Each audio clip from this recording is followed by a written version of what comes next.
오늘 디도서 2장 9절부터 15절까지 말씀 우리 같이 읽겠습니다.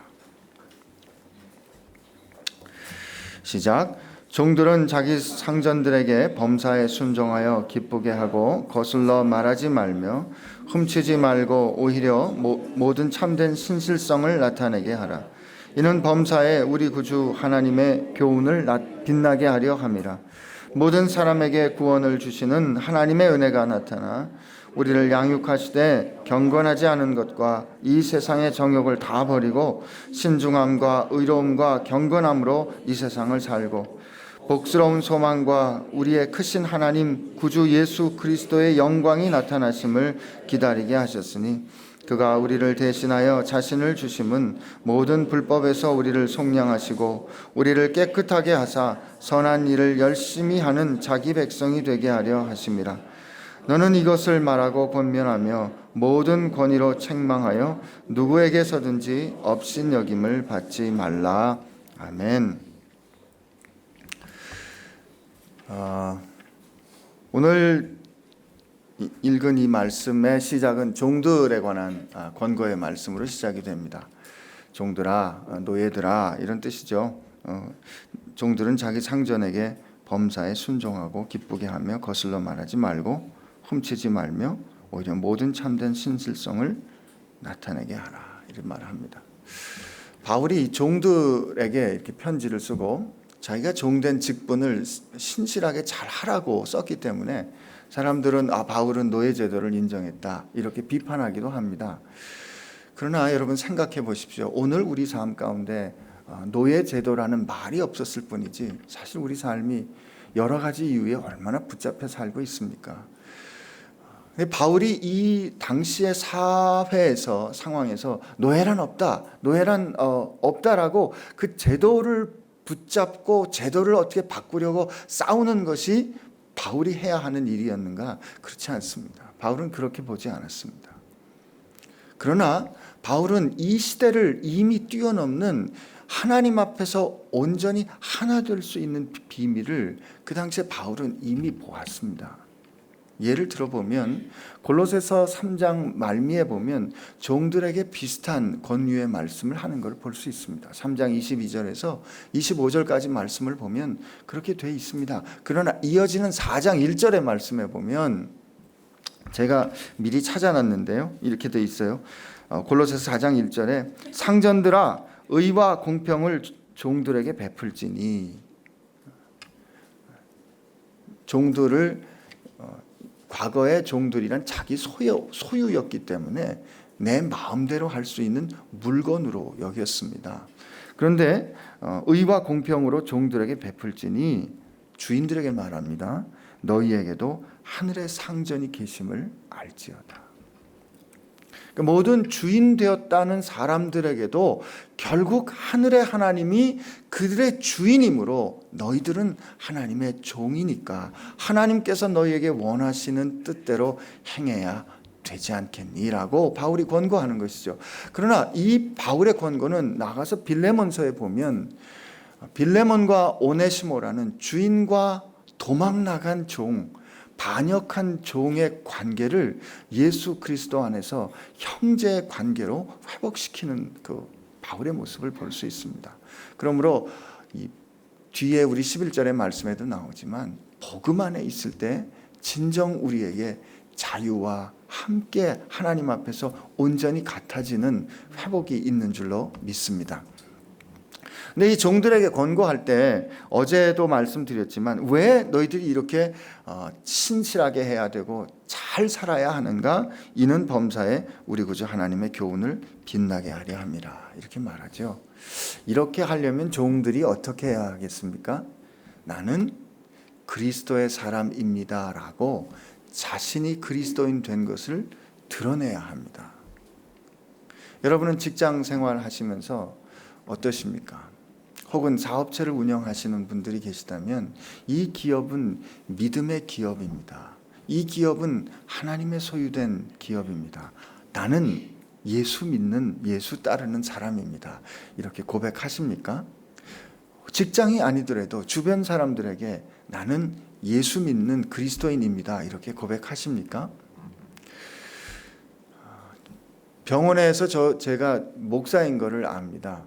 평소에는 목사인 저 사람들이 나를 목사로 보나 안 보나 잘 모르고 삽니다. 왜냐하면 전 병원에서 선생님 혹은 뭐 소장님, 교수님 이렇게 더 많이 불립니다. 근데 언제 제가 저 사람들이 나를 목사로 부는구나 하는 것을 느끼게 되냐면 어려운 문제가 있을 때, 곤란한 결정을 내려야 할 때, 갈등이 있는 문제가 생기면 제 앞에 와서 이렇게 말을 꺼냅니다. 당신 목사잖아. 이 일에 대해서 당신은 어떻게 말할 건데? 그러니까 평소에는 우리가 소장으로서, 교수로서, 선생님으로서 내리는 결정이라고 생각하지만 내가 그리스도인이라는 것을 사람들이 알 때는 그들은 항상 우리에게 두 가지 메시지를 받는 겁니다. 우리가 맡은 책임에 관한 메시지를 받는다면 우리 결정으로부터, 우리 말로부터 동시에 그리스도인이 하는 결정과 그리스도인이 하는 말이라고 듣는 겁니다. 이게 부담스러울 수도 있습니다. 힘들 수도 있습니다. 그러나 바울이 우리가 이 디도서를 읽을 때 시작했던 것처럼 나는 하나님의 종이고 예수님의 사도로서 세상에 보내심을 받은 사람입니다라는 게 우리 정체성에, 바울의 자기 정체성의 가장 근본이 되고, 그것을 통해서 세상을 바라봤다면, 그것을 그리고 세상에 밝히 드러내어 인정했다면, 이러한 우리의 삶의 태도는 우리로 어떻게 세상 가운데 살아갈 건지 우리를 지켜주는 것이 될 겁니다. 그러므로 여러분 커밍아웃 하시기 바랍니다. 여러분이 그리스도인 된 것을 하나님 앞에서 기뻐하셔야 됩니다. 주님이 산상수훈에서 말씀하셨어요. 너희가 세상 사람들 앞에서 나를 인정하면 나도 아버지 앞에서 너희를 인정하겠다. 언젠가 제가 저희 어머님께 꾸중 들은 적이 있는데, 아버님이 병원에 오신 적이 있어요. 근데 그 당시에 제가 병원장님을 길 가다 만났는데, 병원장님을 뵙고 그냥 아무렇지도 않게 인사하고 제 할 일, 제 볼 일 보고 그냥 헤어졌는데, 어머님이 제게 정색을 하고 꾸중을 하시더라고요. 너는 아버님이 옆에 계신데 아버님을 병원장님께 소개시켜 드렸어야지, 내가 이 아버지의 아들 된 거를 인정했어야지 라고 꾸중하시는데, 제가 그때 덜컥했습니다. 어머니 마음 가운데 그게 별일이 아닐 수도 있지만 내가 아버지의 아들 된 것을 얼마나 기뻐하고 자랑스러워하는가는 그 한마디로 선생님 제 아버님이십니다, 제 어머님이십니다 라는 소개 한마디로 충분할 수도 있는 거거든요. 그리고 제가 세상에서 어떻게 사는 것은 이 아버지 어머니의 아들입니다 라는 증언이 되는 게 아니겠습니까? 하나님은 세상 사는 동안에 우리가 하나님의 자녀인 것을 드러내기를 원하십니다. 아니, 하나님이 우리 아버지이신 것을 세상이 알기를 원하십니다. 하나님은 우리를 사랑하시고 우리가 하나님의 자녀된 것을 숨기지 않으셨는데 우리는 그것을 감추고 부끄러워할 때가 있지 않습니까? 우리에게 들려주신 이 복음을 부끄럽지 않게 하려면 세상 사람 앞에서 나는 복음에 따라 사는 사람입니다 라고 인정할 수 있어야 합니다. 오늘 그렇게 인정하는 여러분 되시기를 바랍니다. 이렇게 우리가 살아야 되는 이유가 11절부터 14절에 있는 거예요.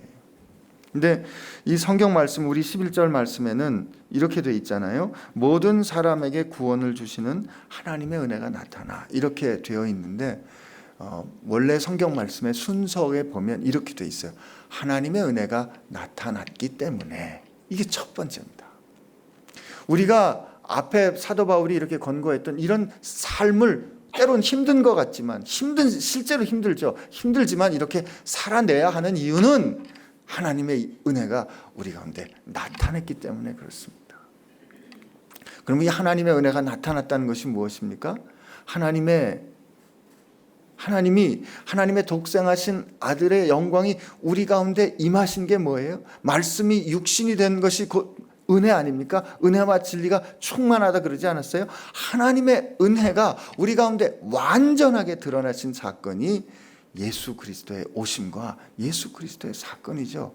오늘 우리가 왜 이렇게 살아야 합니까? 다른 말로, 한마디 말로 표현하면 예수님 때문입니다. 예수님이 우리 가운데 오셨어요. 하나님이 우리에게 은혜를 주셨기 때문에 우리가 이렇게 살아야 되는 거예요. 근데 그 은혜가 무엇인가를 설명하는데 기가 막힙니다.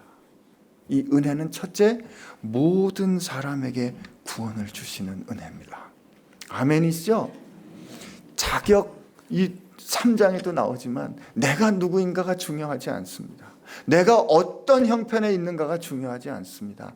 내가 어떤 자격을 갖추었는가가 중요하지 않고 하나님이 나를 어떻게 보셨는가가 중요한데, 하나님은 여러분과 우리 모두를 구원하셨습니다. 모두를 구원해 주신 것, 모두를 구원해 주시는 하나님의 은혜가 나타났습니다.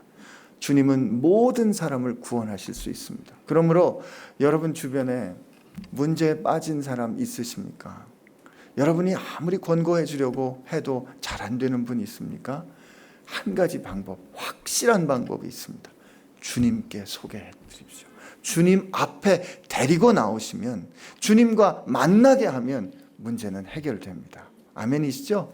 모든 사람에게 구원을 주시는 하나님의 은혜입니다. 두 번째, 그 하나님의 은혜는 어떤 은혜인가? 우리를 양육하시는 은혜입니다. 이때 우리를 양육한다는 뜻은 train한다 혹은 teach한다는 뜻인데, 이것은 마치 이 음악가가 악기를 연주하는 것과 같습니다. 혹은 운동선수가 운동을 연습하는 것과 같습니다. 여러분, 이 피아노 치시는 분들 어떻게 눈을 감고 저렇게 치실 수 있을까? 기타 연주하시는 분들 어떻게 눈을 감고 다른 걸 보면서도 저렇게 연주할 수 있을까? 처음부터 그렇게 안 됩니다. 처음에는 이렇게, 저도 기타를 좀 칠 줄 아는데요, 처음에는 이렇게 다 일일이 봐가면서 짚어야 코드 하나를 짚을 수가 있습니다. 이게 처음엔 실수도 많아요. 잘 안 돼요, 생각대로. 머리는 그렇게 생각하는데 몸이 그렇게 움직이지 않는 거죠. 하나님께서 왜 우리에게 양육하는, 훈련시키는 은혜를 주셨을까? 우리가 실패하는 걸 알기 때문에 그렇습니다. 근데 무엇을 훈련시켜주는가? 첫째는 더 경건하지 않은 것과 이 세상 정욕을 버리도록 훈련시켜주는 겁니다. 이게 NIV 성경에는 to say no 이렇게 돼 있어요. 그러니까 경건하지 않은 것과 내 이 세상적인 정욕에 대해서 아니야 라고 말할 수 있도록 우리를 훈련시켜주는 은혜인 겁니다. 훈련시켜준다는 말은 때로 우리가 아니야 못할 수도 있다는 거예요. 그러나 때로 못할 수도 있지만 다시 그 자리에 불러주셔서 아니야 라고 말할 수 있도록 해주실 때, 아니야 하고 났을 때 그 다음에 이렇게 살 수 있는 거구나 라고 우리가 조금 더 성장할 수 있도록 양육해 주시는 은혜가 나타났기 때문에, 그리고 그것은 아니야 뿐만 아니라 그 다음에 나가서 어떻게 해요? 우리로 하여금 신중함과, 여기 또 나오지 않습니까? 자기를 절제하는 신중함과, 자기 절제의 의미는 뭐라고요? 예수님 때문에 나는 이렇게 하겠습니다 라는 게 자기 절제라 그랬어요. 그 신중함과 의로움과 경건함으로 이 세상을 살 수 있도록 양육시켜주는 은혜가 나타났기 때문에 라는 뜻입니다. 얼마나 감사해요. 하나님께서 우리를 너 한번 잘 살아봐 이렇게 내버려 두시는 것이 아니라, 우리로 하여금 아니요 할 일에 아니요 할 수 있도록 훈련시켜 주시고, 우리로 이렇게 사는 게 참으로 고상하고 의롭고 경건하고 신중한 삶이야 라고 우리를 양육시켜 주시겠다는 겁니다. 이게 은혜입니다. 우린 때로 이런 말 하지 않습니까? 하나님 오늘, 목사님 오늘 은혜 받았습니다. 오늘 정말 은혜로웠습니다. 사실은 저는 그 말 들을 때마다 때로 이런 묵상 해봅니다. 우리가 아직 은혜를 잘 모르나 보다. 은혜는요, 우리가 감당할 수 없이 우리에게 주어졌습니다.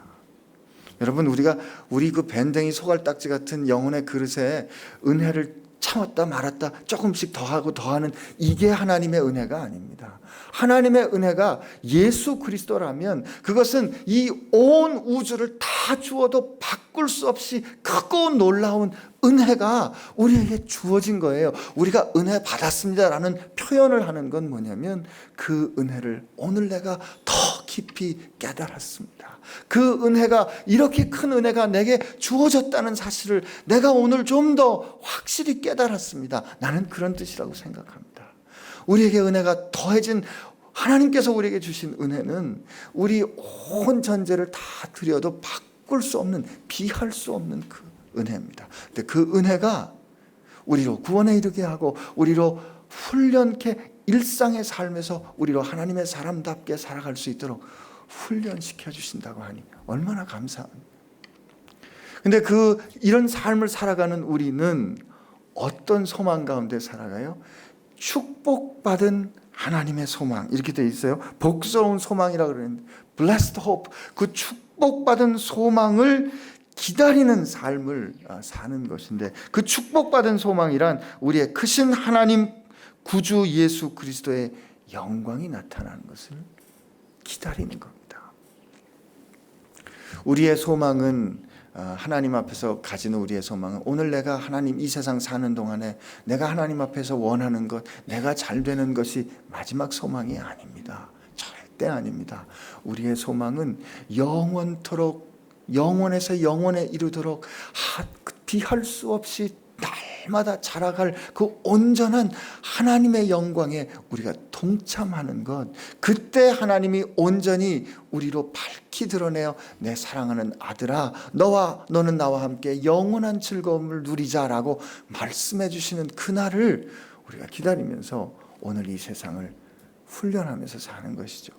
근데 그 복된 그날 우리에게 다시 나타나신 그분이 예수님이신데, 그분은 어떤 분이십니까? 우리를 대신하여 이렇게 되어 있는데, 혹은 우리를 위하여 이렇게 되어 있어요. For us, 우리를 위하여 자신을 주신 분이십니다. 우리가 기다리는 그분은 세상에 오셔서 우리를 위하여 자신을 주신 분이신데, 왜 자신을 주셨어요? 모든 불법에서 우리를 redeem하시고 값으로 자신을 주어 값주어 자유케 하시려고, 속량하시려고 자신을 주신 분이에요. 그리고 그분이 어떻게, 여기는 우리를 속량하려고 우리를 위하여 자기를 주셨는데, 또 그분은 어떤 분이시냐면 우리로 착한 일에 열심을 가지는 자기의 친백성 된 것을 위하여 우리를 깨끗게 하시는 분입니다. 이걸 메시지 성경에는 뭐라고 번역했냐면, 우리로 하여금 그분의 자랑스러운 백성이 되도록 하기 위해서 우리로 착한 일에 열심을 가진 그의 소유된 백성이 되도록 우리를 정결케 하신 분이라는 겁니다. 그분은 우리를 위하여 자신을 내어주셨는데, 우리로 하여금 그분을 위하여 그분의 자랑스러운 백성이 되도록 우리를 정결케 하셨습니다. 세상 사는 동안에 착한 일에 열심을 가진 그분의 자랑스러운 백성이 되도록 하기 위하여, 그분을 우리가 기다리는 소망으로 세상을 사는 거죠. 저와 여러분이 얼마나 멋진 사람들입니까? 저와 여러분이 얼마나 귀한 사람들입니까? 저와 여러분이 얼마나 소망스러운 사람들입니까? 우리에게는 이 세상 그 어떤 것과 비할 수 없는 즐거움이 기다리고 있어요. 나를 위하여 생명을 주신 그 은혜의 본체이신 그분을 우리는 만날 거거든요. 그분 만났을 때 우리가 이야기해야 되지 않겠습니까? 주님, 제가 세상 사는 동안에 이 착한 일, 주님 원하시는 일을 열심히 하는 그 열정을 가진 사람으로, 그리고 주님의 자랑스러운 백성 되기 위하여 우리를 이렇게 정결케 해주셨죠. 우리를 이렇게 훈련시켜 주셨죠. 보세요, 주님, 우리가 세상 사는 동안에 이렇게 살았어요. 주님께 이 이야기 들려드리고 싶었어요 라고 그분께 말씀드릴 그날을 우리는 기다리며 오늘을 사는 거죠. 그렇다면 오늘 하루 살아가는 동안에 힘들고 어려운 일 우리가 혹시 만나야 한다면, 나는 예수님의 사람으로 이 일을 통하여 그분께 어떤 이야기를 들려드릴 수 있을까? 하나님, 이 일을 통하여 내가 하나님께 고백할 사랑의 이야기 만들어주세요. 이렇게 오늘 하루 소망하면서 기도하시는 여러분들 되기를 축복합니다. 이 은혜가 나타났기 때문에 3장에 이어질 말, 너는 확신을 가지고 권면하고 이 말을 전하라, 이런 말씀 해주시는 겁니다. 오늘 주님이 우리에게 말씀하십니다. 사도 바울은 그렇게 고백했습니다. 우리 중에 자기를 위하여 사는 사람도 없고 자기를 위하여 죽는 사람도 없습니다. 우리는 살아도 주를 위해 살고 죽어도 주를 위해 죽습니다. 우리는 사나 죽으나 주의 것이기 때문입니다. 이 은혜를 받은 사람들, 오늘 은혜의 사람답게 주님의 훈련하심에 순종하며 사시는 여러분 되시기를 바랍니다. 같이 기도하겠습니다. 오늘은 우리 교회가 품고 나가는 인도네시아의 아우트리치를 위해서 같이 기도했으면 좋겠습니다. 하나님, 우리가 이 놀랍고 귀중한 은혜를 받아서 우리 인생이 이렇게 복되고 영광스럽게 바뀌었는데, 하나님, 우리가 이렇게 영광스러운 소망을 가지고 살게 되었는데, 인도네시아 그 땅에 사는 2억 4천의 거민들이 이 복된 은혜, 이 우리에게 이미 온 은혜를 그들이 알게 하여 주옵소서. 이렇게 인도네시아 땅과 이번 아우트리치를 위하여 같이 중보기도하며 하나님 앞에 나가겠습니다. 같이 기도합니다. 하나님 아버지, 감사합니다. 오늘 이 시간 우리로 하여금 우리에게 주어진 하나님의 은혜가 무엇인지 알려주셔서 감사합니다. 다시 한번 깨닫게 하여 주셔서 감사합니다. 왜 하나님이 이 세상 가운데 우리로 하여금 하나님의 사람이라 인정하고 살기 원하셨는지 깨닫게 해주셔서 감사합니다. 이 크고 놀라운 은혜 우리가 먼저 받았사오니 이 받은 은혜 그들도 받기 원하고, 아니 그들에게 이미 부어졌음을, 이 부어진 은혜를 그들이 깨닫지 못했다면 하나님, 저희가 가서 다 밝히 말하고 담대히 말할 수 있게 하여 주시옵소서. 아버지, 이번 있게 될 이 아우트리치를 주님께서 기억하여 주셔서 처음부터 끝까지 은혜 가운데 인도하여 주실 줄로 믿습니다. 그리고 하나님, 오늘 하루 살아가는 동안에 우리로 하여금 이 은혜를 나누는 사람 되게 하여 주옵소서. 내가 먼저 이 은혜에 사로잡힌 사람 되게 하여 주옵시고, 내가 먼저 이 은혜를 분명히 깨닫는 사람 되게 하여 주옵시고, 아버지, 이 은혜가 우리 삶을 컨트롤하고, 이 은혜가 우리 삶을 인도하고, 이 은혜가 우리 삶을 인도하시고 예수님 우리의 삶을 이끌어 가시는 그것을 하나님 세상이 알게 하여 주시고, 아버지가 보시고 기뻐하는 그 삶이 오늘 하루의 삶 되게 하여 주시옵소서. 네, 하나님 감사합니다.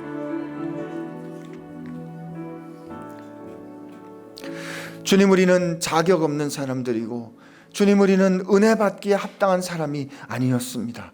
그러나 우리를 사랑하여 주시어서 우리 모두를 구원하여 주시고, 세상 사는 동안에 하나님의 뜻이 아닌 것에 대하여 아닙니다라고, 아니야라고 말할 수 있는 용기 주시고, 우리요 밝힌 눈을 열어주시어서 하나님의 뜻에 따라 경건한 삶을 사는 은혜, 그리고 그 소망 우리 가운데 허락하여 주셔서 감사합니다. 하나님, 베풀어 주신 은혜 우리가 마음껏 누리게 하여 주옵소서. 우리의 눈을 열고 마음을 열어 우리에게 부어주신 그 폭포수처럼 부어주신 그 하나님의 은혜에 푹 잠기는 은혜의 날이 오늘 되게 하여 주옵소서.